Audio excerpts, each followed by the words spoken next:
할렐루야. 이 시간 하나님의 음성을 듣는 시간이 되기를 축복합니다. 오늘 본문은 이런 말씀으로 시작해요. 형제들아, 우리 주 예수 그리스도의 이름으로 너희를 명하노니, 이런 말씀으로 시작해요. 근데 다른 데 보면 이 말씀이 여러 종류가 있어요. 두 종류가 있어요. 거기에 보면 너희를 명하노니 이런 말씀이 있는가 하면은 너희를 권하노니 이런 말씀도 있어요. 여러분, 권하노니하고 명하노니하고 어느 게 더 강한 말씀이겠어요? 명하노니겠죠. 예. 권하노니면 이렇게 했으면 좋겠다 이 뜻이라면은 명하노니라는 말씀은 꼭 이렇게 해라 이런 말씀일 거예요. 오늘 말씀 명하노니예요. 꼭 이렇게 하라는 거예요. 하라고 하는 게 뭐냐? 6절에 나오는데요. 마지막에 이렇게 나오죠. 모든 형제에게서 떠나라. 이것도 놀랍죠. 우리 보통 아는 기독교는 사랑의 종교잖아요. 사랑해라, 용서해라 이렇게 하는데 이 말씀 뭐라고 했어요? 떠나라 그랬어요. 명하라고 합치면요, 꼭 떠나라 이런 말. 이런 사람한테서는 꼭 떠나라 이런 말이잖아요. 이 사람이 도무지 얼마나 해악을 끼치는 사람이면 꼭 떠나라고 말씀하실까 그런 생각이 듭니다. 그러면 본문에서 우리로 하여금 꼭 떠나라고 하는 그 사람은 누굽니까? 게으른 사람입니다. 6절에 보면 하반절에 나옵니다. 게으르게 행하고 우리에게서 받은 전풍대로 행하지 아니하는 모든 형제에게서 떠나라 이랬습니다. 다른 사람은 몰라도 게으르게 행하는 사람에게서는 떠나야 된다 이렇게 말씀하거든요. 근데 게으르다고 하는 것이 좀 중요합니다. 이 사람이 뭐에 게으른가 하는 거예요. 기도하지 않는 사람, 성경 읽지 않는 사람, 즉 신앙생활에 게으른 사람일까요? 그렇지 않다는 거예요. 지금 바울 우리한테 떠나라고 하는 사람은요, 누구보다 기도 많이 하는 사람이에요. 누구보다 성경을 많이 보는 사람이에요. 누구보다 신앙생활에 부지런한 사람이에요. 근데 그들이 게을렀던 거는 신앙생활이 아니에요. 일상생활이었다는 겁니다. 바울은 그런 사람에게서 떠나라고 말합니다. 여기에 말씀에 초점이 있습니다. 바울은 일상생활을 게을리하는 사람에게서 떠나라 이렇게 말씀합니다. 이 바울이 떠나는 게을렀던 사람들은 당시 데살로니가 교회 안에 있었던 광신적인 종말론자들입니다. 그들은 주님이 온다고 믿고 세상에 아무 의미도 없어 하고 세상이 무시했습니다. 그래서 아무 일도 하지 않고 그저 기도하고 성경만 봤어요. 주님 오실 것만 준비하는 건 돼 이렇게 생각했거든요. 근데 문제가 있죠. 여러분, 성경 읽고 기도하면 배가 안 고파요? 배고프기 마찬가지예요. 때 되면 밥 먹어야 되는 거예요. 새 끼를 먹어야죠. 근데 일을 안 했잖아요. 먹을 게 없잖아요. 그럼 어떻게 되겠어요? 일한 다른 사람한테 의지할 수밖에 없는 거예요. 그러다 보니까 다른 사람에게 폐를 끼치게 되는 거예요. 그것도 하루 이틀이잖아요. 이런 사람들 때문에 데살로니가 교회에 문제가 생기게 됐습니다. 그러니까 바울이 얘기하는 거예요. 그런 사람 도와주지 말라고. 그렇게 한 사람하고 절교하라. 꼭 절교하라. 그렇게 말하고 그들에게 이렇게 얘기합니다. 일하지 않는 자는 먹지도 말라. 이렇게 말하고 있습니다. 그 광신적 종말론자들은 신앙생활에는 유능했지만 일상생활에는 무능했습니다. 여러분, 진정으로 유능한 그리스도인은요, 신앙생활뿐 아니라 일상생활에서도 유능해야 됩니다. 그래야 다른 사람을 돕고 하나님의 영광을 드러낼 수 있습니다. 일상생활에 유능하다 하는 것이 세상에서 성공해야 되고 돈 많이 벌어야 되고 업적을 남겨야 되는 이런 거 아닙니다. 여기서 말하는 유능하다고 하는 뜻의 의미는 뭐냐? 책임이 있는 삶을 사는 거예요. 디모데전서 5장에 보면 바울이 이 사람들에 또 얘기를 한 게 있거든요. 그 디모데전서 5장 8절 보면 이렇게 되어 있습니다. 누구든지 자기 친족, 특히 자기 가족을 돌보지 아니하면 믿음을 배반한 자요 불신자보다 더 악한 자니라. 이단들 그렇잖아요. 다 가족 등지고 막 떠나잖아요. 똑같은 거예요. 신앙이라는 이름으로 가족을 돌보지 않은 사람은 안 믿는 사람보다 더 악하다. 이렇게 말하고 있는 겁니다. 그들은 신앙이라는 명목으로 자기가 해야 될 책임을 감당하지 않고 무책임한 삶을 살았던 것이죠. 그리스도인은 책임 있는 삶을 살아야 됩니다. 하나님을 믿는 남편으로서, 아내로서, 부모로서 주어진 자리에서, 학교나 직장이나 일터에서 주어진 자리에서 책임 있는 삶을 살아야 됩니다. 그 사람이 바로 누구냐? 유능한 그리스도인입니다. 우리는 신앙에도 일상생활에도 유능한 그리스도인이 되려고 해야 됩니다. 그래야 될 이유가 있습니다. 첫째는 뭐냐? 모든 게 연결되어 있기 때문에 그렇습니다. 여기 보면 이 광신적 종말론자들하고 바울하고 똑같은 게 있어요. 그건 뭐냐? 둘 다 종말론을 강하게 믿어요. 바울도 누구보다 주님의 재림을 굳게 믿고 간절히 기다렸어요. 이 사람들도 똑같죠. 근데 기다리는 자세가 다른 거예요. 광신적 종말론자들은 주님 오시면 이 세상 건 다 소용없으니까 그날만 중요하니까 세상 건 무시하고 기도만 한 거예요. 근데 바울은 달라요. 오히려 그럴수록 더 열심히 일하면서 주님 기다려야 된다 그렇게 말하고 살았습니다. 바울이 그렇게 얘기했던 이유는 뭐냐? 이 땅과 천국의 삶이 따로따로가 아니라 연결되어 있기 때문에 그래요. 빌립보서 3장 14절의 말씀 볼까요? 같이 읽어봅시다. 표대를 향하여 그리스도 예수 안에서 하나님이 위에서 부르신 부름의 상을 위하여 달려가노라. 이게 바울의 삶이에요. 바울이 이 땅에 사는 이유는 뭐예요? 하나님이 위에서 주실 부름의 상 받기 위해서 바울은 살았어요. 그러니까 열심히 사는 거예요. 왜냐? 이 땅에서 열심히 살아야지 하나님이 주시는 부름의 상을 받을 수가 있기 때문에 그런 거죠. 디모데후서는 바울이 순교하기 전에 노년에 자기 영적 아들 디모데에게 남긴 유언 같은 성경이거든요. 거기서 바울은 이렇게 말해요. 디모데후서 4장 7절 8절입니다. 나는 선한 싸움을 싸우고 나의 달려갈 길을 마치고 믿음을 지켰으니 이제후로는 나를 위하여 의의 면류관이 예비되었으므로 주곧 의로우신 재판장이 그날에 내게 주실 것이며 내게만 아니라 주의 나타나심을 사모하는 모든 자의 계도니라. 아멘. 바울은 마지막까지 열심히 살았어요. 왜요? 그의 하늘에서 의의 면류관을 받기 때문에 그렇습니다. 이 말은 바울에게만 해당되는 말이 아니잖아요. 주의 나타나심을 사모하는 모든 자에게 해당되고 적용되는 말이에요. 우리에게도 적용되는 말이에요. 우리는 마지막 순간까지 열심히 살아야 돼요. 그래야 천국에서 의의 면류관을 받을 것입니다. 정말 천국을 믿는다면, 주님의 재림을 믿는다면 우리 이 땅에서 주어진 자리에서 책임 있는 삶을 살아야 됩니다.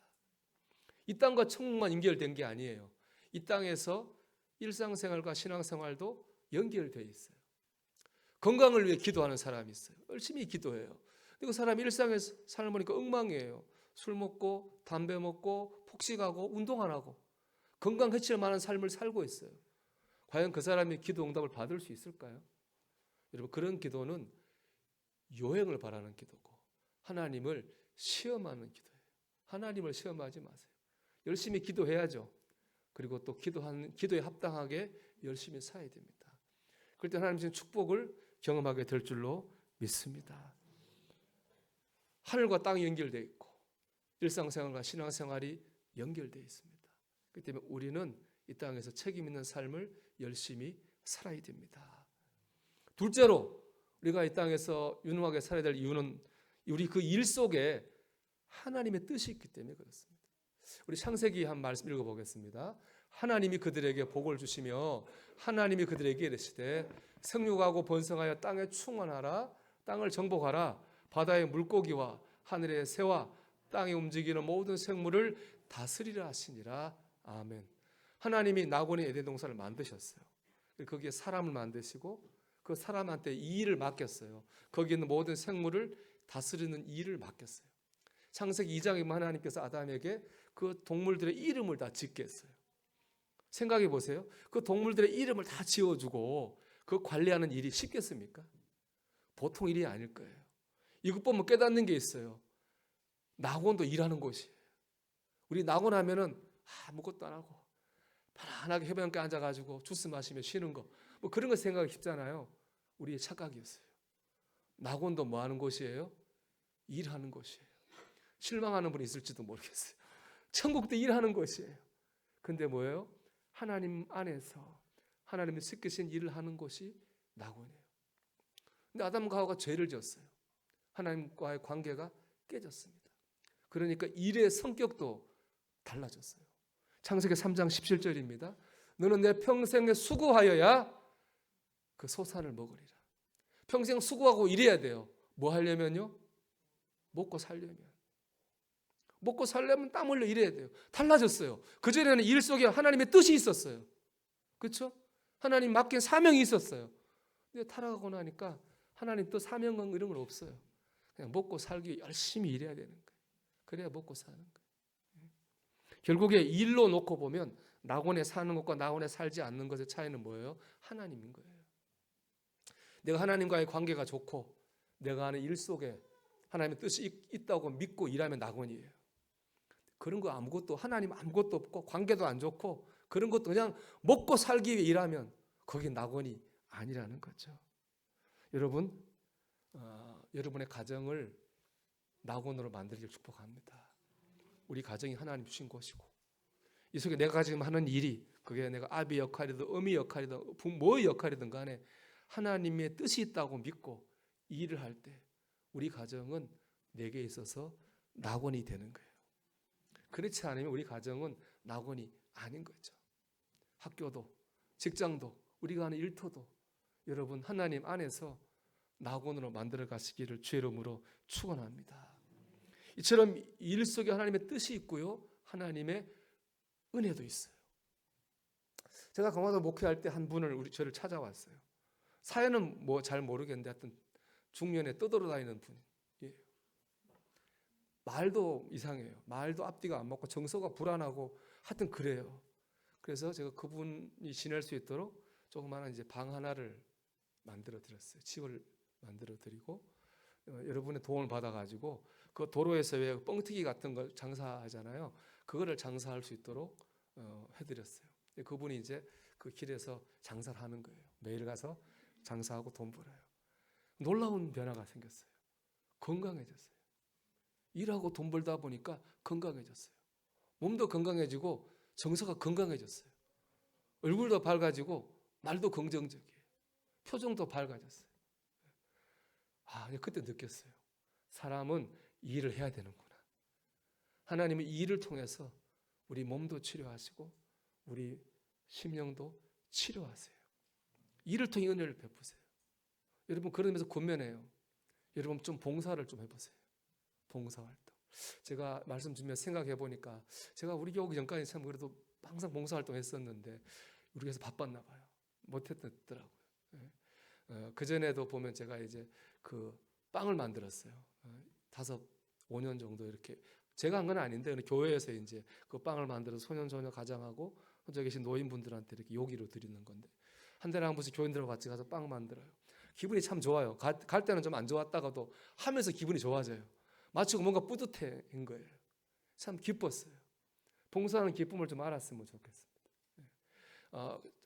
생각이 또 나는 분이 있는데 뭐 성함 말해도 되겠죠. 훌륭한 분이니까. 그분이 77세인데 이름이 최병길이 어르신이에요. 그분이 이제 일주일에 3번 도시락 봉사하는 배달하는 봉사를 했어요. 그 도시락 받으면 어떤 그분보다 젊은 분도 있어요. 나이로 따지면은 그분이 이렇게 심장 수술해서 이렇게 칼자국도 있어요. 얼마나 즐겁게 일하는가 몰라요.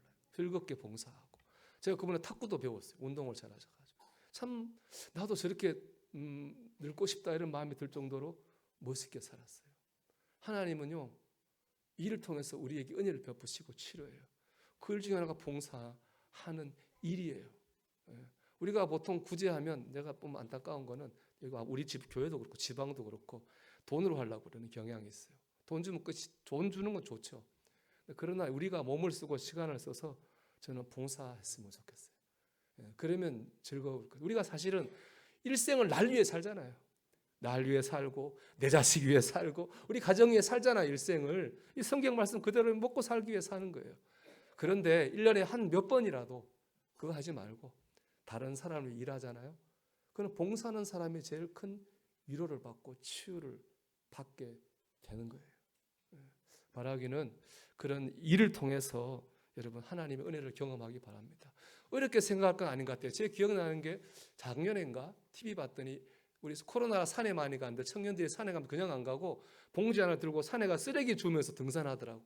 그게 유행이래. 너무 나는 멋있다고 생각했습니다. 여러분 주변에서 뭘 해도 좋아요.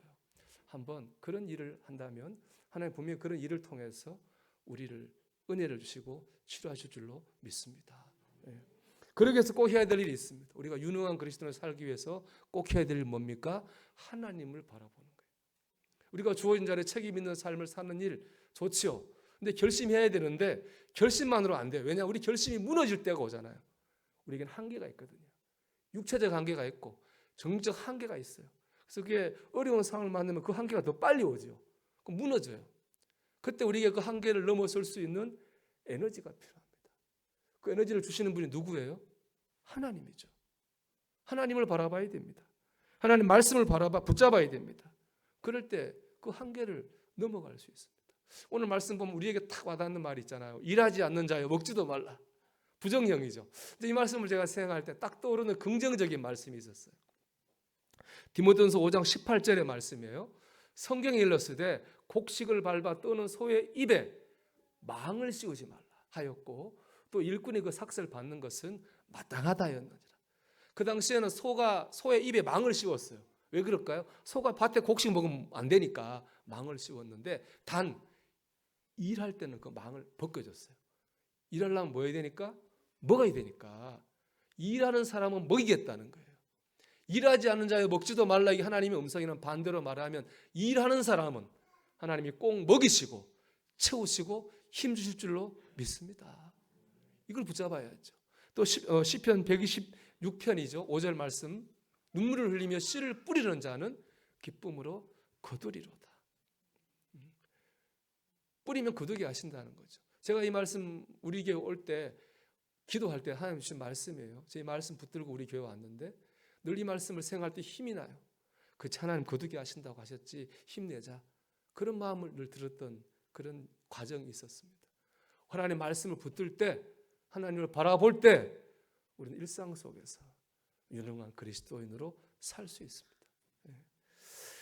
이재철 목사님이 쓴 새신자반이라는 책에 보면은 예배를 사이클로 이분이 비유한 거 있어요. 이 목사님이 70년대 직장 생활했는데 그때 직장에 사이클 동호회가 있었답니다. 그럼 그 사이클 동호회가 어디서 자전거 탔느냐? 여기 통일로에서 자전거 탔대요. 그 당시에 차가 없어가지고 통일로가 자전거 타기 좋았다 그래요. 근데 통일로는 높은 언덕이 좀 많이 있잖아요. 그래서 몇 개 언덕은 아마추어로는 넘어가기 힘든 언덕도 있었다는 거예요. 그런데 문제가 안 됐던 건 뭐냐? 그 사이클 동호회 회원 중에 아시안 게임 금메달리스트가 있었대요. 그 사람이 얼마나 자전거 잘 타는지 그 사람이 최대 속력으로 달리면 무려 시속 80km까지 나온다 그래요. 그럼 어떻게 하느냐? 높은 언덕을 만나면 그 국가대표 선수가 뒤로 간대요. 그리고 다시 앞으로 달리면서 앞사람 밀어주는 거예요. 그 사람의 손길 한 번 때문에 그 언덕을 힘겹지 않게 넘어갈 수가 있었다는 거죠. 그게 바로 예배라는 겁니다. 우리가 일주일이라고 하는 언덕을 지금 눈앞에 두고 있습니다. 그런데 하나님의 손길이 이 시간 우리 안에 임하고 우리를 밀어줄 때에 이 언덕을 우리가 감사하면서 넘어갈 수 있다는 거죠. 하나님 힘쓰어야 됩니다. 하나님 바라봐야 됩니다. 하나님 말씀 붙들어야 됩니다. 그럴 때 우리 한계를 넘어서 우리에게 주어진 일상에서 책임 있는 삶을 유능한 그리스도인의 삶을 살 수가 있습니다. 이 한 주간도 하나님 바라보고 말씀 붙들고 우리 주어진 자리에서 유능한 그리스도인으로 하나님의 영광 드러내는 저와 여러분 되기를 주의 이름으로 축원합니다.